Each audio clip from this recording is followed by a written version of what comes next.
순식간에 돈이 삭제됐습니다. 8분 만에 폭락을 시작해서 녹아내린 나스닥 하락이 이어질지 얘기 좀 해보겠습니다. 아마 많은 투자자분들이 실시간으로 보신 분도 계시고 다음날 일어나서 깜짝 놀라신 분도 계실 것 같은데요. 결국은 지난주에 이어서 이 저항이라고 하는 고점, 단기 고점을 돌파하지 못하고 내려오면서 S&P 500이 하루 만에 3% 긴 빨간 막대를 그리면서 쭉 내려왔습니다. 피바다가 됐죠. 그래서 좀 아쉽게도 고점 대비 15%까지 다시 내려와 버렸고요. 파월 연설이 8분 만에 끝났거든요. 단 8분 만에 끝나버리고 나가자마자 증시가 폭락이 시작됐습니다. 그래서 원웨이로 하락 마감했는데요. 나스닥도 비슷합니다. 지난주 단기 고점 찍고 조정을 이어가나 했는데 그냥 막판에 내리꽂았습니다. 4% 하루 만에 내리꽂았어요. 그래서 6월 16일 올해 저점 이후로 가장 큰 낙폭이 나와서 조금 우려가 되고 있습니다. 그래서 고점 대비 24% 다시 빠졌고요. 그래서 기술적으로는 이 6월 저점을 지키느냐 못하느냐 이런 얘기들이 많으신데 저는 개인적으로 이제 6월 저점은 안 뚫고 내려갈 것 같다라는 데 한 표를 거는데 그랬으면 전 다 팔았어야겠죠. 현금을 더 많이 들고 있었어야 될 텐데 저는 현재 포지션상 6월 폭락까지는 안 가지 않을까. 그래서 떨어지면 더 분할 매수를 하려고 하는데 요거는 좀 더 지켜보면서 대응을 하려고요. 섣불리 막 예측하긴 그러니까 그 뒤에서 한번 더 말씀드려 볼게요. 그래서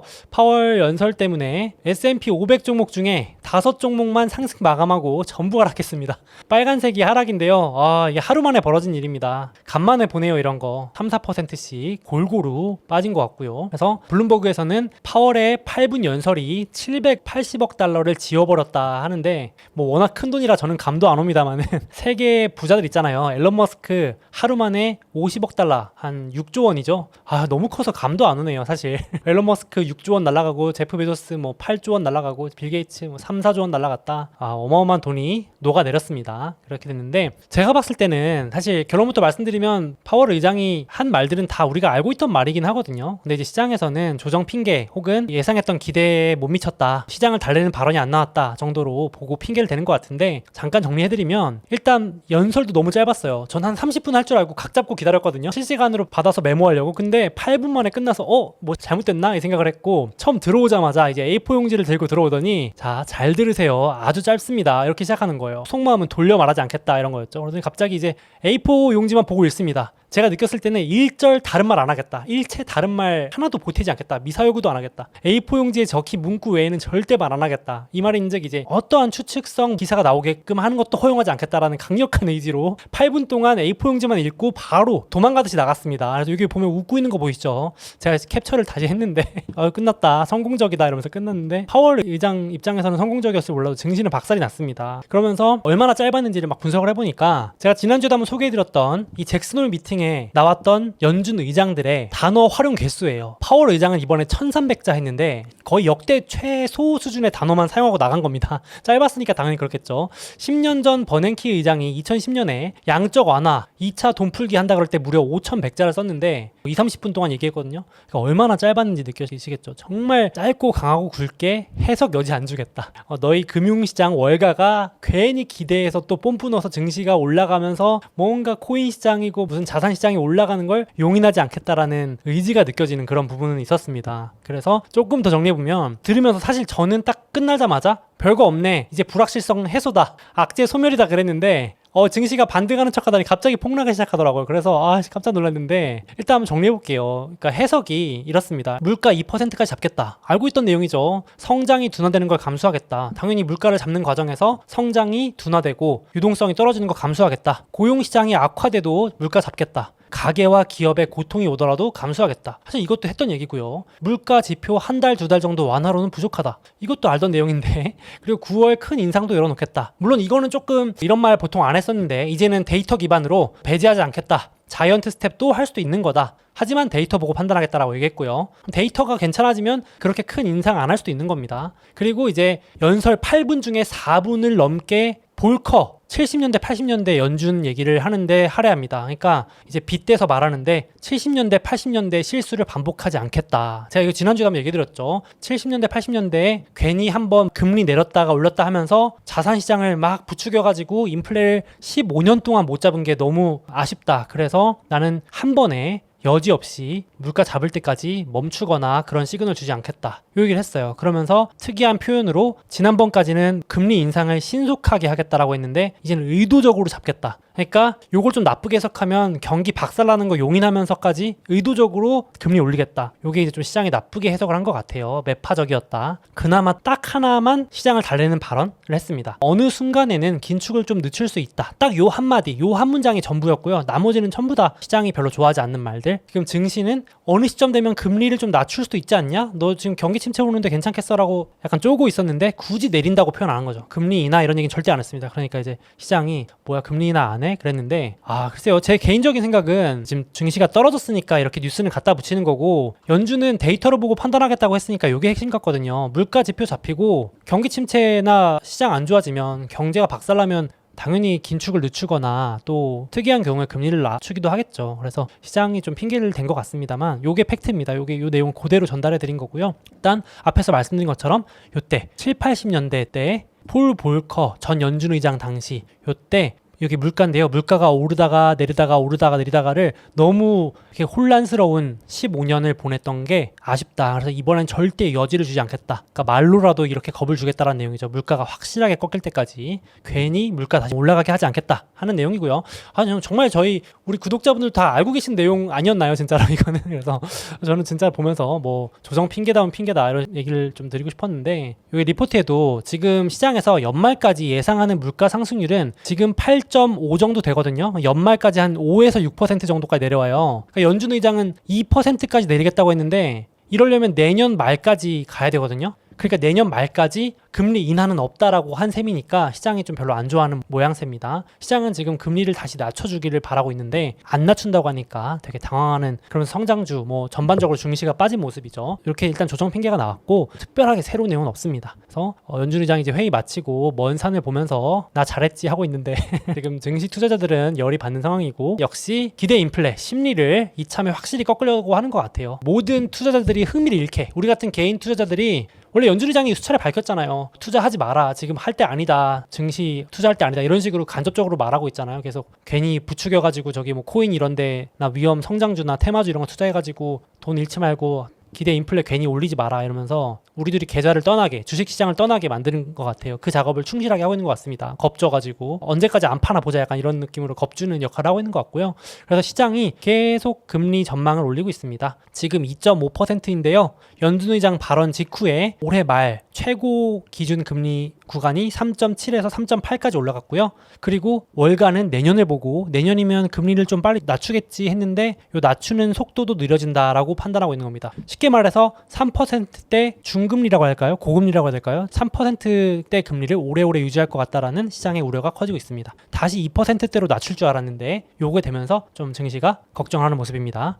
그래서 9월 20일에서 21일 다시 자이언트 스텝 할 거라는 확률이 50% 이상으로 늘었습니다. 개인적으로는 이거는 알 수 없다고 생각해요. 저는 왜냐면 뒤에서 보여드릴 거지만 아직 8월 달에 나올 지표들도 많고 경기가 나빠진다거나 원자재가 뭐 내려간다거나 하면 또 데이터 보고 판단할 수 있는 거니까 섣불리 뭐 이거를 지금 결정할 수 있는 건 아닌 것 같고요. 연준 의장도 데이터 보고 한다 그랬지 언제 이거 한다 그런 얘기 한 건 아니거든요. 그래서 저도 섣불리 말하긴 그런데 이미 시장은 요거 된다 가정하고 움직이고 있습니다. 연말 자이언트 스텝 한번 베이비 스텝 2번 하면 3.75 도달이거든요. 이미 다 반영시켰습니다. 그러니까 우리가 걱정하는 건 월가나 주식시장도 다 알고 있다. 다 반영돼 있다. 이렇게 보셔도 무방한데 그래도 증시 단기 조정은 좀 이어질 수 있을 것 같아요. 그래서 호재가 이제 좀 없고 악재가 좀 더 많은 상황이라서 이렇게 연말까지 올리고 원래는 더 빨리 내려갔는데 지금 천천히 내려가는 걸로 바뀌고 있습니다. 자꾸 안 내린다 그러니까. 근데 이거 연준 의장 말은 계속 바뀌는 거 아시죠, 여러분? 작년엔 인플레가 일시적이라고 했던 사람입니다. 그러니까 이 연준 의장의 말에 이렇게 너무 매몰돼서 또 믿으실 필요도 없어요. 그냥 상황에 따라서 말을 바꿀 수 있거든요. 데이터 보고. 그러니까 주식시장은 또 그거보다 앞서서 가니까 그건 참고 정도 하시면 좋겠습니다. 개인적으로는. 저희가 볼 거는 요겁니다. 제 개인적으로는 단기 지표 3가지를 매주 보여드리고 있는데요. 요거 보시면 체크가 됩니다. 금리, 요건 기준금리가 아니고 미국 10년 금리, 시장금리입니다. 시장이 더 먼저 반영하거든요. 시장금리는 진정이 안 되면서 3%대. 제가 3% 넘어가면 별로 안 좋다고 말씀드렸는데 기가 막히게 3% 넘어가면 성장주들이 좀 별로 안 좋은 모습을 보입니다. 그래서 요게 좀 진정되고 내려오는 모습을 보여주면 좋겠고 그전에는 몰빵 매수 몰빵 레버리지 이런 건 조금 조심스러울 수 있다 이렇게 말씀드리고 싶고요. 유가도 내려가는 걸 멈췄습니다. 천연가스가 계속 급등하고 있기 때문에 천연가스 오르면 유가도 결국은 좀 이따 따라 오르기도 하거든요. 그래서 유가도 지금 90불대에서 왔다 갔다 하면서 안정세가 되지 않는 모습이고, 그리고 달러도 지금 유럽 쪽이 난리가 났기 때문에 유로 약세, 유럽에서 빠진 돈이 달러로 넘어오고, 지금 중국도 경기 부양책 한다면서 돈 풀고 있기 때문에 아시아 통화도 달러로 넘어오고 달러 강세, 초강세입니다. 거의 신고가 직전 또 붙었습니다. 달러 안정세가 안 되고 있어서 이 세 가지 지표가 모두 다 X로 쳐져 있기 때문에 단기로 조금 아쉽습니다. 그래서 이럴 때는 조금 리스크 관리는 현금 비중 유지를 의미합니다. 그래서 그것도 참고하시면 좋겠고, 공포지수라고 불리는 변동성 지수도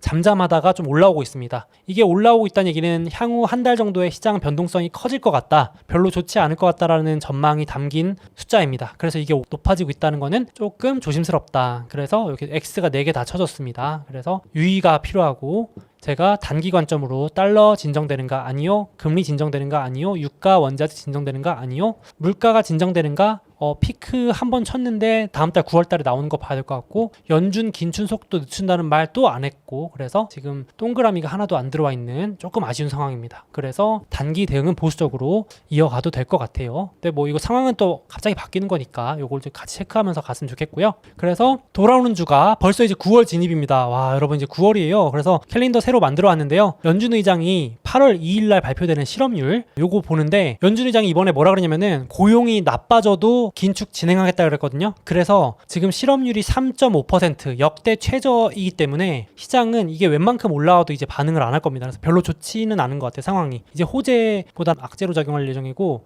연준 의장이 이거 한 4%대까지 올라와도 눈 깜짝 안 할 거라고 지금 시장이 예측하고 있거든요. 그러니까 실업률이 늘어나도, 실업자가 늘어나도 연준 의장이 어느 정도는 눈 감고 모른 척 할 거다라는 게 지금 시장의 컨센입니다. 반영되고 있어요. 그래서 8월 2일 금요일에 실업률이 발표되고요. 그리고 8월 중순에 물가. 근데 물가가 연준 의장도 말했지만 물가가 확 잡히지 않고서는 한두 달 발표되는 것 갖고는 꿈쩍 안 하겠다고 했으니까, 이러면 또 시장도 그다지 막 엄청 환호하면서 랠리하기는 좀 어렵고, 그래서 그 지표가 이어지면 9월 20, 21일 날 수요일 날 금리 인상 후 기자회견도 할 텐데, 이때 이제 빅스텝이나 자이언트 스텝이냐 뭐 이런 얘기 나올 것 같습니다만, 조금 보수적으로 봐도 될 것 같습니다. 올라봐야 막 엄청 오르기도 힘들고, 떨어지기는 저는 개인적으로 이제 박스권 정도 유지하면서 막 오르락내리락 되게 눈치 보면서 재미없게 이어질 것 같긴 해요. 우리 개미 투자자들이 지쳐서 떠나게끔. 이미 많은 분들이 떠났지만 그래서 끝까지 남은 사람마저 다 쫓아내려고 하는 게 약간 느껴져가지고 그렇습니다. 재미없는 장세가 될 것 같다 이렇게 좀 보여지고요. 오르락내리락. 이 캘린더 참고하시면 좋겠고, 참고로 돌아오는 주에는 8월 29일 월요일에는 나사 아르테미스 1호 미국 무인 달 탐사선 발사합니다. 그렇게 되고, 우주 방산주들, 그리고 8월 말에는 러시아가 또 가스관을 잠급니다. 그럼 또 가스 또 에너지 발작을 할 수 있고요. 그리고 금요일은 8월 실업률이 발표됩니다. 요거 다음 주 참고하시면 될 것 같습니다. 그래서 지금 조금 빠져가지고 애플은 그래도 방어 잘하네요. 애플 10%, 물론 돌아오는 주에 더 빠질 수도 있지만 고점 대비 10%. 아니 뭐 우스갯소리지만 지난주에 애플 2인자가 매도했다더니 어떻게 또 진짜 고점에 매도하고 떠난 건가 싶기도 하고, 우연의 일치인지 모르겠는데 저도 긴가민가 해서 애플 들고 있습니다만은, 애플은 팔고 사고 잘 안 해가지고 떨어지면 더 산다 개념인데 단기 고점이었는지 정말 궁금합니다. 돌아오는 주 한번 봐야겠네요. 근데 단기로 조금 조정이 이어질 수 있겠죠, 그렇죠? 그리고 마속 알파벳도 20%대, 테슬라 아마존 30%대, 메타 엔비디아 반토막. 정말 엔비디아 박살나는 거 보고 마음이 아팠습니다. 좀 오르나 했더니 제가 또 주주여가지고 10% 빠졌거든요. 하루 만에. 아침에 일어나서 깜짝 놀랐습니다. 더 사면 된다고 할 수 있겠지만 들고 있는 입장에서 상당히 고통스럽습니다. 그래서 또 이제 조정이 좀 이어질 것 같긴 해가지고 보수적인 분할 매수를 좀 해야 될 것 같아요. 천천히 해도 될 것 같아요. 그리고 S&P 500 15% 빠져있고 나스닥 25% 이렇게 빠져있습니다만, 악재들이 조금 쌓여있는 것들이 있어가지고 그거 보고 천천히 대응하셔도 될 것 같아요. 좀 분할 매수 천천히 하신다면, 혹은 현금 비중 좀 유지, 이렇게 접근해도 될 것 같습니다. 그리고 또 이제 이렇게 안 좋은 점만 있는 게 아니고, 11월 달에 미국 선거 있잖아요. 중간 선거. 그래서 이번 주에 사실 이거 저는 되게 큰 호재라고 봤는데, 워낙 증시가 미리 올랐던 것도 있어서 반영을 다 했는지 그냥 넘어갔는데, 바이든이 또 400조 원 뿌렸거든요. 저는 이거 진짜 보면서 진짜 어마어마하게 돈을 뿌려대는구나 이 생각을 좀 했어요. 그래서 지금 미국에서는 이게 엄청 논란이거든요. 이게 우리나라도 빚 탕감 이런 걸로 이슈된 적이 있었잖아요. 근데 미국도 똑같은 겁니다. 학자금 대출 때문에 신용 불량자, 뭐 연체율 증가 이런 이슈들이 많으니까 바이든 대통령이 11월 선거 앞두고 정책을 발표했는데, 보시면 한 명당 무려 $10,000에서 최대 한 $20,000 정도? 그러니까 평균 $10,000 정도 되는데 1,000만 원이에요. 1,000만 원 1인당. 애게 하실 수 있는데 이 정책으로 2천만 명의 빚이 싹 다 날아갑니다. 와, 어마어마하지 않나요? 그래서 4,300만 명이 수혜예요. 그러니까 미국 인구가 3.3억 명이거든요. 그럼 그 중에 10% 이상이 이걸 수혜를 보는 거니까 실질적으로 내 통장에 마통이 뚫려 있었던 게 빚이 싹 사라지는 거니까, 야, 거기다가 다 갚지 못하신 분들도 대출 연장을 연말까지 또 연장해줘요. 이자도 안 내요. 그럼 사실상 이게 부양책이죠. 또 소비 진작 효과도 있죠. 그래서 재밌었던 게 요 정책 발표하는 날 코인이 막 급등하기도 하고 테마주들이 올랐죠. 왜냐면 2030들 이 대출 학자금 대출 많이 끼고 있으니까 요거 싹 대통령이 갚아준 거잖아요. 그러니까 얼마나 좋겠어요. 그래서 부양책 선거 앞두고 뭐 엄청나게 해서 이제 반대쪽에서는 지금 여론이 막 격렬하게 갈리는데 이제 반대쪽 공화당에서는 매표 행위다, 이거 표 사는 행위다, 돈으로 표 사는 행위 아니냐 이러면서 막 하고, 그래도 보시면은 일단 2030 젊은 층의 표심을 노렸다. 또 저소득층일수록 이런 거에 되게 민감하잖아요. 1,000만 원이 엄청 큰 돈인데, 그래서 저소득층 또 흑인층을 노렸다. 거기다가 불공정하다. 뭐냐면 대졸자한테만 혜택 주냐, 그리고 이미 성실하게 갚은 사람은 뭐냐, 그리고 아니 재정 적자 갚겠다더니 대기업 증세해서 나라 빚 갚겠다더니 또 재정 적자 하는 거야? 이러고 인플레 감축한다더니 인플레 이거 내년에 더 크게 돌아오면 어떻게 하려고 그러냐? 너무 단기적으로만 보는 거 아니야? 이러면서 이제 논란이 되게 지금 미국에서는 사실 엄청 큰 이슈로 갑론들박이 각 여론 언론사에서 이렇게 대립하더라고요. 그랬는데 이제 이번 주에 워낙 연준 의장 발언이 세가지고 이 이슈는 다 묻혀버렸는데 아무튼 바이든 대통령도 지금 선거 앞두고 표심 잡기로든 무슨 이유든 돈 풀기를 엄청나게 하고 있다. 그래서 증시 폭락을 또 방치하지는 않을 것 같다는 생각이 드는데 연준 의장은 좀 지금 도와주진 않을 것 같습니다만 그렇습니다. 지금 돈은 또 풀고 있다. 그리고 중국도 지금 경제가 장난이 아니잖아요. 박살입니다 진짜. 그래서 연말 뭐 경제 성장률이 3%도 위험하다 막 이런 얘기가 나올 정도면 심각하거든요. 원래 막 5% 6% 경제 성장률을 목표로 하는 나라가. 그래서 위기의 중국 경제에서 이번 주에 200조 퍼붓습니다. 근데 이게 얼마나 큰 돈이냐면 지난번 코로나 봉쇄 때 6월 달에 그 침체 벗어나기 위해서 한 60조 정도 뿌렸거든요. 60조?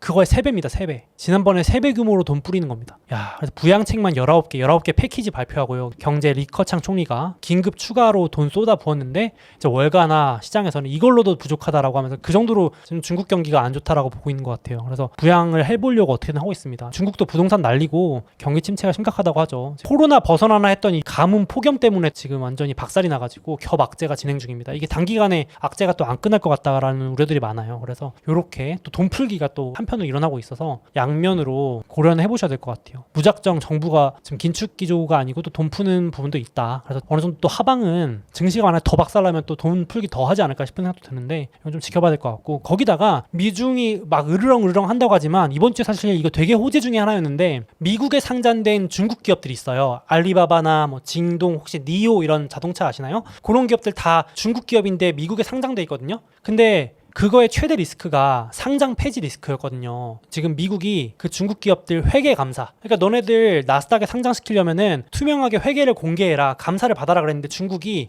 거절했었거든요. 때까지는. 그래서 그래? 그러면 너네 상장 폐지시킨다 그랬는데 이번에 결국은 협의가 났어요. 딜. 상장 폐지 안 시킨다. 땅땅땅 했습니다. 이 얘기는 되게 사실 미중 간의 금융에 있어서는 당분간은 휴전하자라는 엄청난 큰 신호인데, 개인적으로는 이건 되게 큰 호재로 봤는데 증시에서는 지금 별로 반응 안 하더라고요. 그래서 이제 선거 앞두고 미국, 중국이 금융 쪽에서 다투지 말자라고 약간 합의를 한 것 같아요. 그래서 미국에 상장된 중국 주식에 좋은 의미고, 그러면 또 자금이 증시로 흘러들어올 수 있고, 나스닥에. 참고로 알리바바 이런 거 나스닥 거래소에 다 같이 포함되어 있습니다. 그래서 그 나스닥 지수나 종목에도 다 영향을 미치기 때문에 나쁠 게 없죠. 그래서 호재 중에 하나로 또 참고로 알아두시면 좋겠습니다. 그래서 증시에 또 자금이 들어오는 효과가 있다, 이런 것도 있겠습니다. 그거와 별개로 좀 한 가지는 아쉬운 점은, 일단 뭐 연준 의장도 물가 빨리 잡힌다 그러는데 여러분 어떻게 생각하실지 모르겠지만 물가가 생각보다 빨리 안 잡힐 것 같아요. 그냥 고물가, 고유가 뭐 이런 게 좀 뉴노멀? 이렇게 어떻게 생각하세요? 제가 이번 주에 이 기사를 보면서 다시 한 번 더 느꼈는데 결국은 전쟁이 올해 안에 안 끝날 것 같아요. 보시면 일단 이번 주가 8월 24일이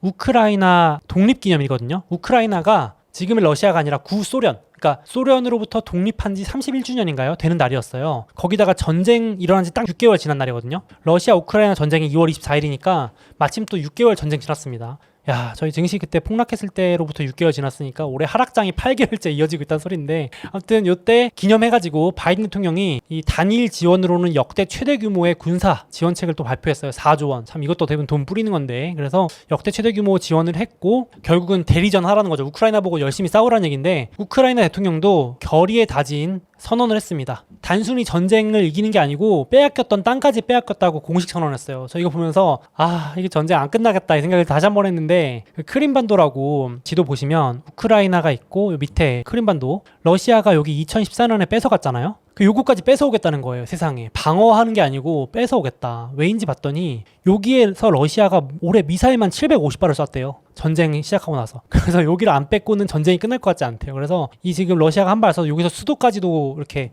공격할 것 같아가지고 이거 안 뺏으면 끝낼 수가 없다. 무조건 크림반도 탈환할 거다. 이렇게 선언을 했더라고요. 그래서 미국에서도 대리전으로 무기 주고 지원하는 거죠.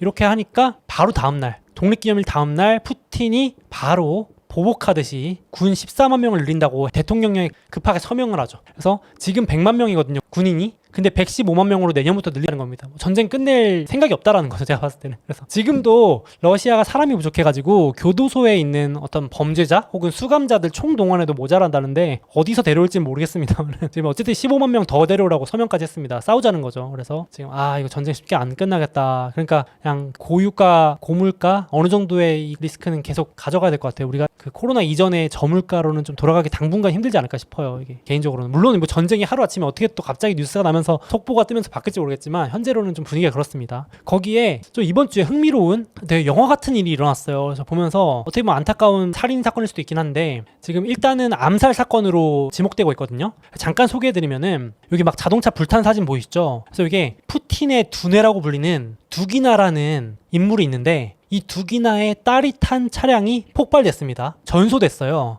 여기 와가지고 경악하는 거예요. 이제 자기 딸이 죽었으니까. 근데 봤더니 이게 원래 두기나를 암살하려고 했던 계획인데, 정말 영화처럼 차량이 바뀌면서 엄하게 딸이 탄 차량이 터져버린 거예요. 그러니까 아빠 된 입장으로서 딸이 자기 대신 죽었다고 생각하니까 얼마나 이제 경악스럽겠어요. 그래가지고 지금 이게 지금 러시아에서 난리거든요. 우크라이나랑 암살이다 아니라 이러면서. 그래가지고 두기나 이 사람이 이제 푸틴의 두뇌고 초강경론자예요. 그래가지고 우크라이나를 흡수하자라는 주장을 펼치는 사람이에요. 극단적인 아주 그런 사람이어가지고 아마도 이제 이 사람을 암살하려는 시도였다라고 생각이 되는데, 갑자기 일정이 없게 그 딸이 아빠 차를 타고 아빠는 딸의 차를 탄 거예요. 두기나의 딸도 물론 이 아빠의 영향을 받아가지고 그런 관련된 언론사에서 일을 하고 편집국장으로 일을 하던 사람인데 결국은 안타깝게 이제 죽었습니다. 그래서 지금 러시아에서는 암살 보복해야 된다. 지금 막 이렇게 분향소 있고 이렇게 돼 있습니다. 근데 우크라이나는 자작극 그만해라. 소설 그만 써라. 우리 암살 안 했다. 이러면서 말도 안 되는 소리 짓거리지 마라. 이러면서 우리는 이런 식으로 일하지 않는다. 하면 조롱투로 맞받았다. 모르겠습니다. 이 진상은 이게 음모론이니까 사실 누가 맞다고 할 수 없는데, 러시아에서는 되게 여론이 악화되고 있고 우크라이나에 대해서 이런 거 보면서도 또 전쟁이 이게 국민 여론이 이렇게 돼버리면은 끝나기 쉽지 않잖아요. 그래서 러시아에서는 상당히 분노하고 있다. 이런 것도 한번 참고해 보시면 좋을 것 같습니다. 그래서 지금 이 순간에도 전쟁을 하고 있으니까 쉽게 끝나진 않을 것 같습니다. 그래서 요 부분도 좀 참고하시면 좋겠고, 그리고 또 참고로 알아두시면 좋은 게, 여러분 제가 한번 그 미국의 정치인 2인자 하원의장 펠로시가 대만 방문할 때 막 전쟁 위기 고조된다 이런 영상들까지 쏟아져 나왔잖아요. 저도 소개 들은 적 있고. 근데 재밌는 게 아이러니하게도 그 이후에도 정치인들이 지금 줄줄이 사탕으로 가고 있습니다. 기사가 안 날 뿐이지 이번 달에만 들어서 4번째로 미국의 정치인들이 거의 비행기 개주 달리기 하듯이 어제도 또 갔습니다. 그래서 공화당, 한 번은 민주당, 한 번은 공화당, 뭐 한 번은 상원의원, 한 번은 하원의원 가가지고 요 블랙번 상원의원이 또 가가지고 기념품도 교환하고 사진도 찍고 이러는데, 중국은 계속 무력 시위하는 거예요. 그냥 달랑말랑하게 총 쏘고 군용기 막 날리고 하는데, 제가 봤을 때 시진핑이 약간 이제 열이 받는데 뭔가 할 수 있는 건 없고 무시당하는 기분? 대놓고 지금 약간 미국이 대만을 활용해서 중국을 놀리는 기분이 들 정도로 약간 그렇습니다. 그래서 계속 그 대만을 활용한 소위 말해서 중국 말려 죽이기 작전을 펼친다고까지도 해요. 중국을 포위해서 말려 죽인다. 직접 총을 쏘진 않는데 한국도 우리 치포 동맹으로 펴가지고 편입시키고, 일본 이미 동맹이니까 동아시아를 이렇게 묶어가지고 중국을 아주 말려 죽이기 전략을 한다는데 약간 그런 느낌이 듭니다. 계속 주변을 맴도는 거죠. 그래서 피말리면서 짜증나게 만드는데, 다음 달에는 또 대중국 강경파 폼페이오라고 있습니다. 혹시 트럼프 전 대통령 시절에 미국 주식 하신 분들은 익숙할 텐데요. 그 당시에 아주 대놓고 중국은 미국의 적이다, 박살나야 된다 이랬던 걸로 엄청 강경 발언을 했던 폼페이오 국무부 장관, 전 국무부 장관도 9월에 또 대만 갑니다. 보란듯이 일부러 가는 거예요. 지금 11월에 선거니까 일부러 계속 비행기 타고 가가지고 가서 연설도 한 번씩 하고, 대만은 우리 편이다, 중국은 나쁜 놈이다 이런 식으로. 이렇게 대만도 보란듯이 폼페이오한테 훈장까지 줍니다. 딱 이제 목걸이 걸어주더라고요. 그러면서 약간 중국을 도발하는 거죠. 그래서 지정학적 갈등은 좀 유지되고 있다. 또 언제 고조될지 이런 거 모르니까 끝난 게 아니다라고 해서 참고하시면 좋겠고요. 9월에 이제 미국이 대만한테 대규모 무기 판매 계획까지 또 발표한답니다. 그래서 이렇게 지정학적 갈등, 전쟁 이슈는 조금 이어질 것 같습니다. 그래서 러시아 우크라이나 전쟁, 지정학 갈등, 군비 증강 시기는 좀 이어질 것 같아서 방산주나 방산주 ETF 이런 것도 한번 관심 가져보시면 좋을 것 같고, 떨어질 때 또 배당 주기도 하거든요. 그래서 뭐 무상향하는 주식으로 보면 될 것 같고, 제가 참고로 찾다 보니까 한국 주식 하시는 분들 계신지 모르겠는데 요즘 한국 방산주가 또 그렇게 잘 나간다면서요. 야, 보면서 이 군비 증강의 시대니까 한국도 방산업이 또 잘하잖아요. 기술력 있잖아요. 그러니까 처음으로 수출이 수입을 넘어섰다고 그러대요. 와, 근데 비하인드 스토리가 우리나라가 또 휴전국이다 보니까 무기 이런 거를 또 열심히 만드는 나라잖아요. 아이러니하게도 분단 국가니까. 그래서 기술력도 가지고 있는데 미국 무기 대비 가격이 3분의 1, 가성비가 더 좋다네요. 그래서 미국 무기 사기 부담스러운 나라들이 한국 무기 엄청 사간답니다. 그래서 수출하고 아주 뭐 방산업 요즘 초호황인 것 같아요. 그래서 중국, 러시아 무기는 사기는 부담스러운 나라들이 한국으로 문의를 많이 한답니다. 이렇게 또 주목을 받아서 호황을 맞고 있다. 이런 것도 참고를 하시면 좋겠고, 또 방산주가 아니더라도 요즘에 무기가 전쟁이 꼭 총칼로만 하는 게 아니잖아요. AI 기술로 활용하는 전쟁 시대가 왔으니까 요즘은 이제 빅테크한테도 자금이 간답니다. 미국 국방부가 이제 자금을 빅테크한테도 지원하는데 뭐 이런 것들은 아마 보셨을 텐데, 마이크로소프트가 미국 국방부와 이미 계약을 하고 있죠. 홀로렌즈 이런 거 다 군사용 헤드셋이죠. AI 기술을 활용해서. 그리고 구글도 AI 써서 드론 이런 거 미국의 군사용 무기의 최첨단 기술을 지원하는데, 이게 재밌는 게 여러분들 구글이 직원들 반발로 이런 걸 한동안 못했어요. 구글 직원들이 뭐라 그러냐면은 전쟁이나 사람을 죽이는데 우리의 기술을 쓰지 않겠다라고 해서 시위까지 했었거든요. 그래서 제대로 못했는데 요즘 여론이 바뀌고 있답니다. 그러니까 러시아 우크라이나 전쟁 터지기 전에는 전쟁이 나쁜 것이라고만 생각했는데 지금 이렇게 되면서 막 사람을 지키는 기술로서도 활용할 수 있다라는 여론이 커지니까 그래, 우리가 러시아, 우크라이나 뭐 이런 전쟁으로부터 민간인들을 지킬 수 있어? 그럼 찬성. 그러니까 실리콘밸리 기업들, 구글, 마소 이런 직원들도 여론이 옛날 같지 않다고 해요. 되게 그럼 국방부랑 지원할 수 있지. 옳은 데 쓰인다면 내가 지원할게. 동의한다. 이런 식으로 바뀌어서 또 실리콘밸리 기업들도 요즘 국방 관련 기술 투자 많이 받는답니다. 스타트업들도 그렇고. 역시 뭐 빅테크는 안 하는 게 없으니까 AI 가지고 있는 기업들도 또 수혜가 될 것 같아요. 그래서 이렇게 한번 정리해봤는데, 일단 단기로는 역시 말씀드린 것처럼 연준도 안 도와주고 전쟁도 끝나기는커녕 더 빡세지고 있고, 그래서 물가가 당분간 쉽게 팍 내려오는 일 없으니까 증시가 막 엄청나게 시원하게 오른다거나 이러기보다는 단기 조정이나 좀 하락 혹은 박스권이 유지될 것 같아서 좀 재미는 없을 것 같아요. 그래서 앞서 소개해드린 지표들 좀 안정세 되는 걸 좀 확인할 필요가 있지 않을까, 이렇게 참고해보시면 좋겠습니다. 그래서 조금 길게 보실 분들은 이제 분할 매수 천천히 하시면 될 것 같고, 뭐 어지럽다 하시는 분들은 조금 뭐 지켜보시는 것도 나쁘지 않을 것 같습니다. 뭐 저는 들고 있고 일부 현금을 가지고 이제 조절을 하는데, 또 많이 빠지면 매수 기회가 되니까, 싼 게 또 최대 또 주식의 호재니까 많이 빠질 때 또 줍줍 기회를 한번 삼아보시는 것도 나쁘지 않을 것 같습니다. 워낙 우량한 기업들이니까. 또 시장 지수 ETF만 하신다는 분들도 있는데, ETF 모아가는 거야 뭐 걱정 없죠. 배당도 나오고 진짜 미국 시장 지수들은 걱정은 없는 것 같습니다. 개인적으로는 저도 들고 있는 입장에서 크게 문제는 없어 보입니다. 그래서 참고하시면 좋겠고요. 그리고 제가 배당 영상도 따로 다룰 건데요. 돌아오는 주에 배당락일 8월 29일은 넥스트 에라 에너지, 8월 말에는 리얼티 인컴, 이런 배당주들 배당락일도 있습니다. 로키드 마틴도 있습니다. 맥도날드도 있습니다. 배당락일 전까지 보유하시면 배당 받습니다. 배당주도 하락장 박스권일 때 꽤 쏠쏠합니다. 그리고 캘린더 이제 9월입니다. 그래서 만들어 왔으니까 이렇게 참고하시면 좋겠습니다. 잠깐, 제 책과 해외 주식 수수료 할인을 받을 수 있는 이벤트를 진행하고 있으니 주목해주세요. 이베스트 증권 계좌 개설하실 때 이벤트 코드에 소우몽 입력해주시고 해외 주식 딱 100만원 이상 거래해주시는 모든 분들께 제 책을 증정해드립니다. 자, 꿀팁입니다. 50만원어치 주식을 샀다가 50만원어치를 팔면 바로 100만원 거래 금액이 채워지겠죠? 이건 우리끼리만 아는 비밀로 하시죠. 또 수수료 할인 이벤트도 진행하고 있으니 별도로 신청하시면 0.07%로 우대받으실 수 있습니다. 당연히 실시간 시세도 무료로 제공됩니다. 이미 타사에서 해외 주식을 하고 계신 분들도 있으시죠? 그 해외 주식을 이베스트 증권으로 옮기시면 현금을 드리는 이벤트도 진행하고 있다고 합니다. 아직 미국 주식을 시작하지 않으셨거나 추가로 계좌 개설하실 분들은 이런 혜택 누리시면서 투자하시면 더욱 좋을 것 같습니다.